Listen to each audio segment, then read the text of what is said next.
ఎడారిలో సెలయేర్లు.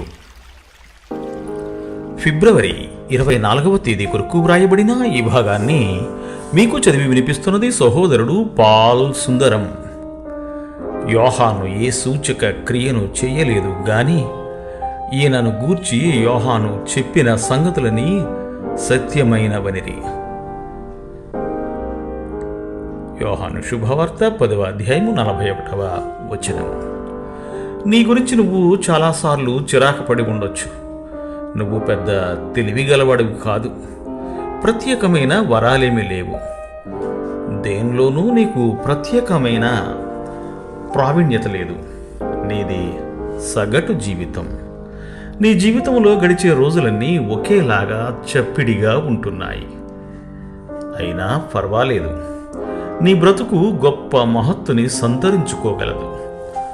యోహాను ఏమీ అద్భుతాలు చెయ్యలేదు, కానీ యేసు ప్రభువు అతన్ని గురించి ఏమని చెప్పాడు?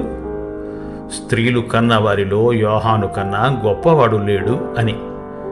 యోహాను ముఖ్య విధి ఏమిటంటే వెలుగును గూర్చి సాక్ష్యమివ్వడం. ఈ పనే నువ్వు నేను చేపట్టాలి.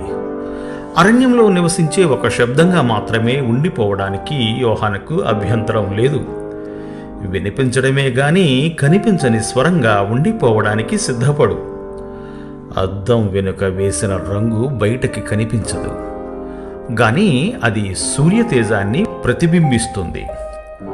సూర్యోదయం అవుతూ ఉండగా పిల్లగాలి వీచి తెల్లారుతోంది అంటూ ప్రకటించి తిరిగి చప్పబడిపోతుంది.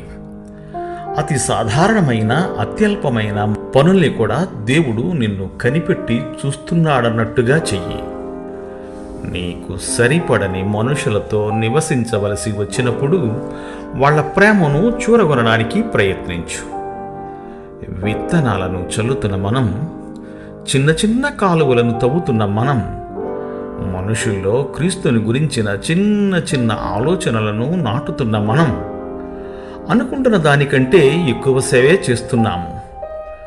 మన ద్వారా కొంచెం సువార్త విన్నవాళ్ళు వాటిని ఒక దినాన తలంచుకుని ఇక్కడి దాకా రావడానికి మాకు మొట్టమొదటిసారిగా మార్గం చూపినవి ఆ మాటలే అంటారు.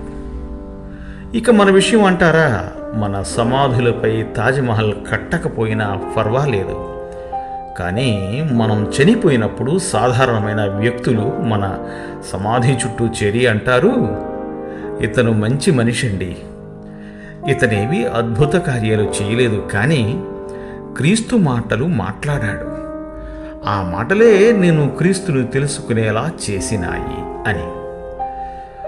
వసంతం పిలిచింది, రేగడి నేలలో దాగిన హరిత పత్రాలు వికసించాయి, ఆకుల కింద దాగిన పూలు తలలెత్తి కిలకిలా నవ్వాయి. ఎన్నెన్ని అందాలు, చందాలు, చేమంతులు, గులాబీలు, కంటికి కనిపించని పుష్పాలు వెలుతురు పిలిచేసరికి ఆకుల్ని తొలగించి తొంగి చూశాయి. ఎందరెందరో చేశారు ఎన్నెన్నో పుణ్యకార్యాలు. ఆకుమాటున విరవూసే ఆ అందాలను అరసినంతనే ఆనందించేదెంతమంది?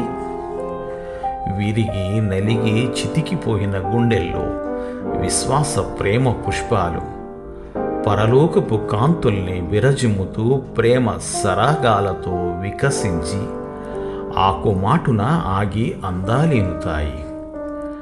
నీడల్లో, చీకటి జాడల్లో, బీడుల్లో, శ్రమల వాడల్లో పూసే పూలు వెదజల్లే విశ్వాస పరిమళం పరిశీలన కందని పరమరహస్యం.